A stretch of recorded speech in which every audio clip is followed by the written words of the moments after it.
അമേരിക്കയിലെ ഡിട്രോയിറ്റിൽ നടന്ന കിലുക്കം 25 എന്ന മെഗാ ഷോയുടെ വർണ്ണാഭമായ വേദി. ആയിരക്കണക്കിന് ആരാധകരെ സാക്ഷിയാക്കി നമ്മുടെ പ്രിയപ്പെട്ട ലാലേട്ടൻ സ്റ്റേജിൽ നിൽക്കുന്നു. സദസ്സിലെ മുൻനിരയിലിരുന്ന ഒരു മുഖം കണ്ടപ്പോൾ അദ്ദേഹത്തിന്റെ കണ്ണുകളിൽ ആ പഴയ സ്നേഹവും വികൃതിയും മിന്നിമറഞ്ഞു. തന്റെ കരിയറിലെ ആദ്യകാല നായികയെ അദ്ദേഹം തിരിച്ചറിഞ്ഞു. നടി ആശാ ജയറാം. ലാലേട്ടൻ മൈക്കിലൂടെ സദസ്സിനോടായി പറഞ്ഞു, നമ്മൾ ഒരു സിനിമയിൽ ഒരുമിച്ചഭിനയിച്ചു, പക്ഷെ ഒരിക്കൽ പോലും നേരിൽ കണ്ടില്ല. ഇന്ന് 40 വർഷങ്ങൾക്ക് ശേഷം ഇതാ നമ്മൾ ഒരുമിച്ച് നിൽക്കുന്നു. ലാലേട്ടന്റെ ക്ഷണം സ്വീകരിച്ച് സ്റ്റേജിലേക്ക് കയറി വന്ന ആശയെ അദ്ദേഹം ഒരു സ്നേഹാലിംഗനത്തിലൂടെ സ്വീകരിച്ചു. സിനിമയിൽ അന്ന് ആ അപരിചിതന്റെ മൃതദേഹത്തിനു മുന്നിലിരുന്നു വിതുമ്പിയ അലീനയല്ലായിരുന്നു ഇന്നവിടെയുണ്ടായിരുന്നത്. മറിച്ച് തന്റെ പ്രിയപ്പെട്ട നായകന്റെ കൈപിടിച്ച് സന്തോഷം കൊണ്ട് കണ്ണു നിറഞ്ഞ നായികയായിരുന്നു. എനിക്കിത് വിശ്വസിക്കാനാവുന്നില്ല എന്ന് ആശ പറയുമ്പോൾ സദസ്സിൽ കയ്യടികൾ നിലച്ചില്ല.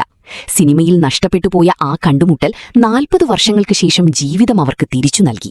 സ്ക്രീനിൽ പൂർത്തിയാകാതെ പോയ ആ പ്രണയകഥയ്ക്ക് അമേരിക്കയിലെ ആ മണ്ണിൽ ഒരു മനോഹരമായ ഹാപ്പി എൻഡിംഗ് ലഭിച്ചു. ഈ വാർത്ത ഇഷ്ടമായാൽ ലൈക്ക് ചെയ്യൂ, ഷെയർ ചെയ്യൂ.